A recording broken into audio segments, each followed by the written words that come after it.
When Chris Tucker is in the room, keeping a straight face is practically impossible. These are his funniest moments. Hey, you forgot to pay! You forgot to cook the food! Forgot to pay today! Food wasn't no good! Come on! Keep it to yourself! Come on! Have to pay! Come on! What is your family's reaction to your success? Oh, they all quit their jobs when they found out I was making $20 million a year. They said, we rich! I was like, no, I'm rich! You get your jobs back before it's too late. As a celebrity, knowing a few famous faces comes with the job, but nobody knows more people than Chris Tucker. He knows everybody. Like, I'm not even kidding. You can bring up a name. It doesn't matter if it's like Muhammad Ali, Paul McCartney, Jesus. You know, Chris is like, yeah, that's my boy. I'm like, what do you mean that's your boy? How do you know? What about like Stevie Wonder? You know Stevie Wonder? I know Stevie. Stevie's, oh man, he called me. Keep trying. You're gonna have to go way deep into Stevie Wonder. I was like, you know, cool. Muhammad Ali is one. He was like, yeah, I met Muhammad. I know Muhammad. Muhammad Ali. Muhammad Ali? He said, you a funny mother Tucker. I said, oh, Met Muhammad Mandela. Oh my God. Went to Africa, and he was like, where is Chris Tucker? I want him to meet my grandkids. Now you know I want to be Chris Tucker. Is Donald Trump your president? What, do you consider him your president? Start with. You mean Donald? Are you serious?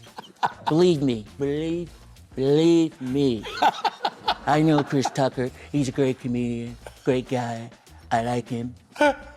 It's true. I do like him. I met him. I didn't say much, but I said hello. Believe me. Chris can impersonate just about anyone, and every so often, it lands him in trouble. So I went to Africa one time with Bill Clinton. He invited me to Africa, man. He invited me. He said, Tucker, you want to go to Africa with me? I think you'll like it. You're black. I'm black. I think you'll like it. So I started doing the impressions, man. Everywhere we went, he wanted me to do them. We in little parties at night. Tucker, come do me. Come do me. Come on over here. Every country we went to, finally I got tired. We got to Nigeria. He wanted me to do it in front of the president of Nigeria. He said, Tucker, come on. Come do me. Come do me. Don't act like that. Come on. I said, Mr. President, I'm tired. You know, it's been a long trip. Maybe I won't do it this time. Tucker, come on now. I need you. I done set it up now. Come on, don't let me down. You want to ride home, right? Huh? You want to ride commercial or private? You let me know, Tucker. That's a long-ass flight home, Tucker. That's a long... Some stars are everywhere. Others, like Prince, you almost never get to see. Up close, though, he was something else entirely. Prince came over and said, hey, but he, you know, Prince is shy, so I didn't know. I just heard this noise behind me, and I didn't know what it was. He just trying to get my attention. He was like, ooh. I was asking my friends, I was like, what's that noise? He was like, ooh. He said, man, that's Prince trying to get your attention. He's small, so I was like, hey, Prince, how you doing? So he was like talking to me, but he was licking on his fingers when he was talking to me. I was he was like, how you doing? You like the show as a girl? Thank you for coming, Chris. I love you. You're funny. People think stars live in Hollywood. You live in Atlanta. Yeah, Atlanta. I'm from Atlanta. I'm from Decatur, Georgia. So I'm back and forth. I'm halfway in California. I'm halfway in Georgia, man. So I love it down there. Do they leave you alone in Atlanta? Sometimes it's because they don't see a lot of celebrities, so they be coming up to me, looking at me like, hey, man, you? I'm like, yeah, I'm me. You? I'm like, what you doing out here in the grocery store shopping? I've got to eat, too. I'm getting some food. You think I'm a superhero? Get away from my cart, man. Have you introduced Jackie to Michael yet? I don't know. I don't know. Michael wanted to meet Jackie, though. He always said me, I want to meet Jackie. He did call me. I was just sleeping. He called my assistant to answer the phone. Can I have a chair? Who's speaking? This is Michael. My assistant. Michael what? Michael Jackson. Okay.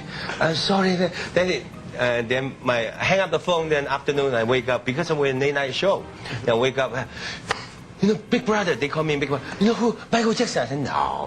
Yes, Michael Jackson called. I said, why didn't you call me? Why didn't you call me? He talked so low, he probably thought somebody was playing on the phone. Yeah, well, it could have been that could have been the case. Speak up, Michael Jackson. Critter, beat it. Well. When you operate at the level of Michael Jackson, a simple trip outside turns into a full-blown operation. As Chris found out, Michael didn't always see it that way. We did. One time we went to a mall. We was out. Michael wanted to go to the record store or something, and he forgot he was famous. He was like, I gotta go to the mall. Go to the mall. And we finally said, Michael, you can't go in the mall, man. You forgot who you are. He said, well, let's go. And it was only thing was in the car was a Spider-Man mask. best. So Michael said, I'll put this on, we'll go in and we get. I said, Michael, you can't do that, Michael. Spider-Man ain't gonna just be walking through the mall. Ain't nobody, they gonna know it's you, Michael. He's like, no, it won't. Chris, it'll work, it'll work. We go in the mall, and he was getting away with it until people figured it out, because I was with him, and he was like, Chris, is that Michael Jackson, that Spider-Man mask? No, that's Spider-Man, that's Michael Jackson. All of a sudden, the mall went crazy, and they had to scoot us out. You should have seen it. Chris has a story about nearly every star alive. The Michael Jackson ones are on another level entirely. Do you ever go in public anywhere with Michael Jackson? Because what's that like? You know what? We go to the movies sometimes. We go to the movies. Both of us like going to the movies. So we go to the movies, but it's hard because Michael got to sneak in the movie right before it starts. So Michael come in there like with a ninja suit on. He's hiding and all black. All of a sudden, I'm sitting there, where's Michael? And then I turn around, he's like, hey, Chris. I'm like, oh, man. How long you been here? About 5 minutes. I'm sorry. Did I scare you? Sorry, Chris. We watching the movie, he's the loudest person in there. Really? Yeah, he's watching the movie like, hee. I said, Michael, would you shut up before people see you? I'm sorry, it was funny, Chris. Yeah. I didn't even remember the song. You should see him how to sing Michael Jackson. I sing all the time. You do sing Michael.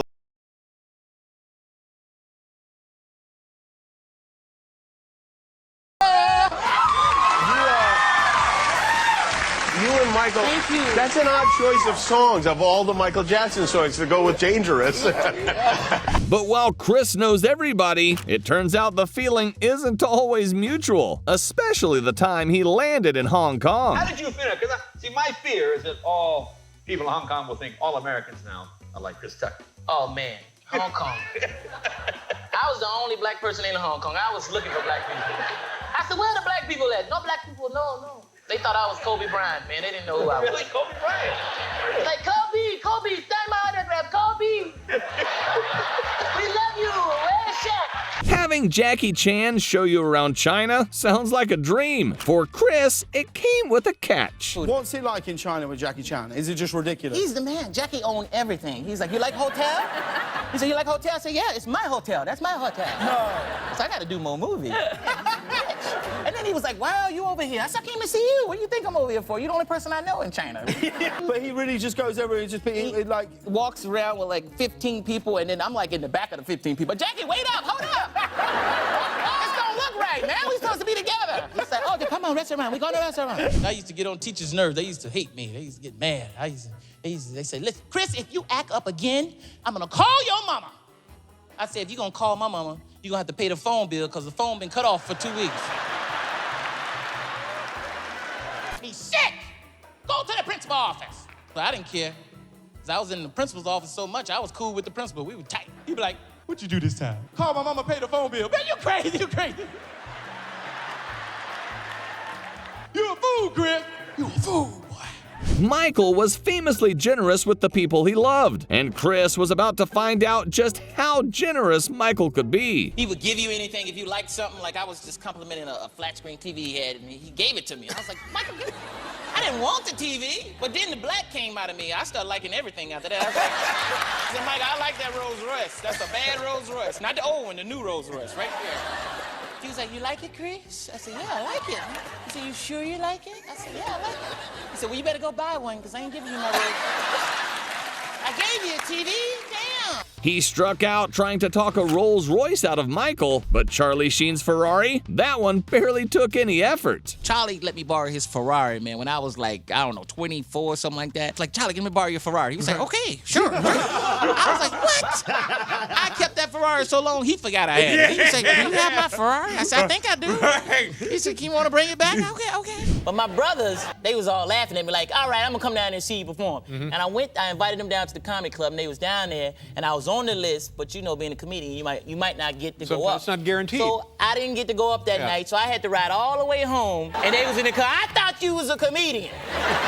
You know, God, you didn't go up and all this stuff, and I said, okay, one day I'm gonna go up, y'all gonna see. So now they ask me for money every day, and I said, I thought you was gonna pay me back. A lot of people assume Chris and Michael go way back. The truth is, the whole thing started with one very expensive decision. I spent a lot of money to see Michael. Because I took a private plane to New York. Because Michael told me, when you finish Rush Hour, come see it. So I knew he was there. I called him before I went because I was going there for something else. And I didn't hear anything. So I got on that same private plane, flew back to Los Angeles. I was done. As soon as I landed, I got a message from Michael Jackson's office like, Michael, want to meet you tomorrow in New York City. I was like, what? I went right up to the captain's seat and I said, take me back to New York. They said, well, is this going to cost? I said, I don't care. You got my credit card. Just take me back. The bond between Chris and Michael was unmatched, but there was one night that pushed it right to the edge. Went over Barrett Gibbs' house from the Bee Gees. Barrett Gibbs. I was like, damn, this is fly.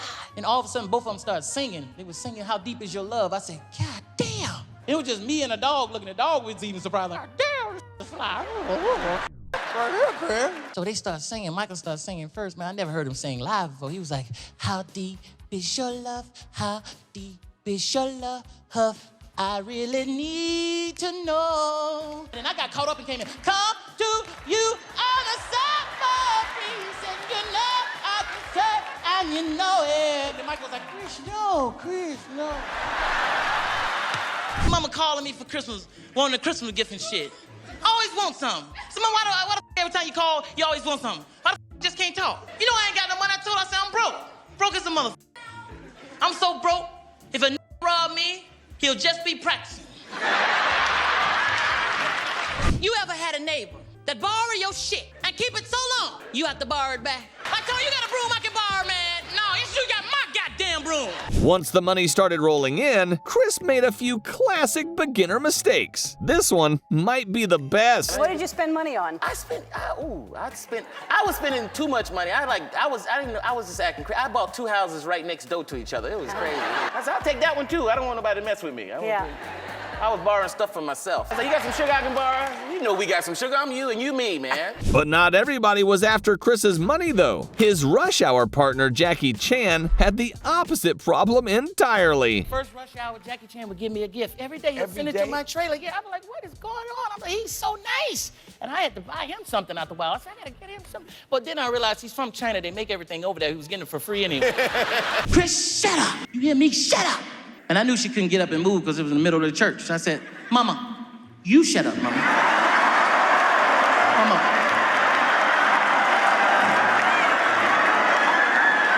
Are you done lost your mind, Chris?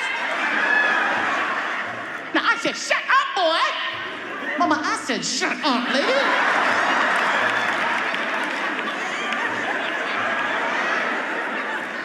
You wait till after church. You wait till after church, Chris. Mama, you wait at the church, Mama. You hear me? You wait at the church, Mama. You don't think somebody no breakfast? Oh, you done went crazy, boy. My mama so mad at me, they thought she was shouting. She mad at me. Oh, Lord, I'm gonna get him, Lord, I'm gonna get him. Strict mothers have their own rules. For Chris, Sundays were never up for debate. Now get up, you are going to church. Mama, can't the preacher come here sometimes? Get up, you are going to church. Make me sick. Making me late. She always talking about we making her late, and she ain't dressed neither. Walking around with her bra on. You are making me late. I can't get dressed fooling around with y'all. Don't have your family working for you. Okay. In the comedy club. Because my family worked for me in my comedy club, and I went there. The club wasn't making no money, but everybody had new cars. And that's what... My brother was drinking up all the inventory. He's like, I gotta try this stuff, man. Make sure it ain't small. I said, man, How long did it last? About a year, that was it. Who made the call to shut it down? I did. I was like, this is over. I'm not making no money. This is gonna mess up my movie money. Were they upset with you? My dad was upset with me because he was the cook. He was like, what am I gonna do now? I said, be my daddy. Every day I couldn't wait to come on the set to see Jackie Chan. I was late most of the time, but when I got there, Jackie was there waiting with his legs crossed saying, where's Chris Tucker? We are late, you know. You're not my brother. I'm not your brother? All the stuff we've been through? Rush Hour 1, Rush Hour 2? May I offer you some peanuts? Shishi.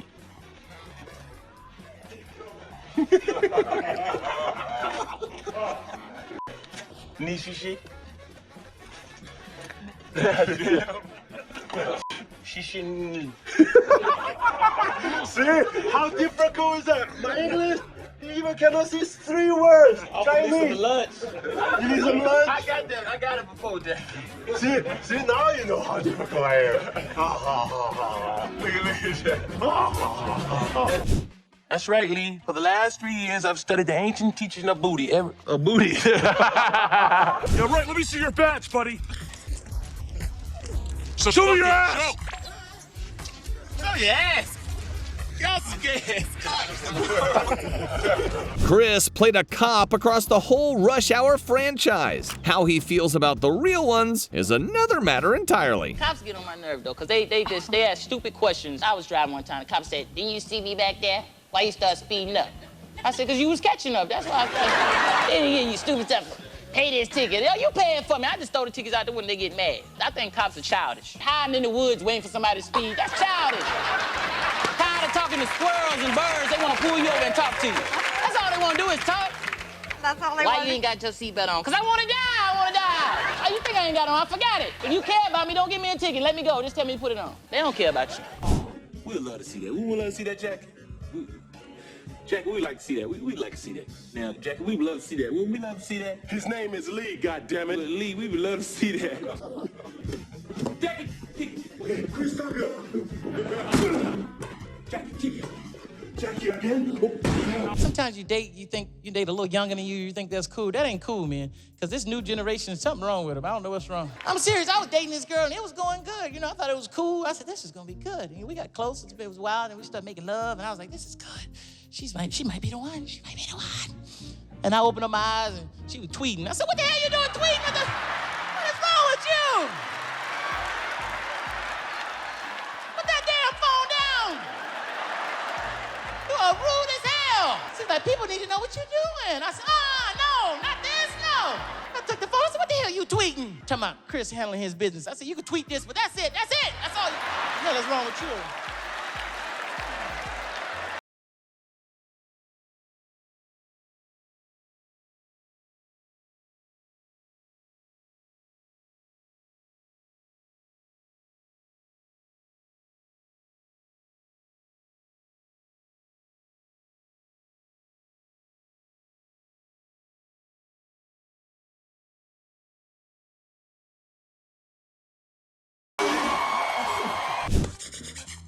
What's the name of this thing? Gefilte fish. Oh, what's the name of this fish? Gefilte fish. Gefilte? You know what this is? What is it? Gefilte fish. It's filter fish. Filter fish. You want some of my filter fish? You want this? What's the name of the fish? Gefilte fish. Gefilte fish. All right. Okay. I love this stuff. I really don't. Damn. He ain't gonna be in Rush Hour 3.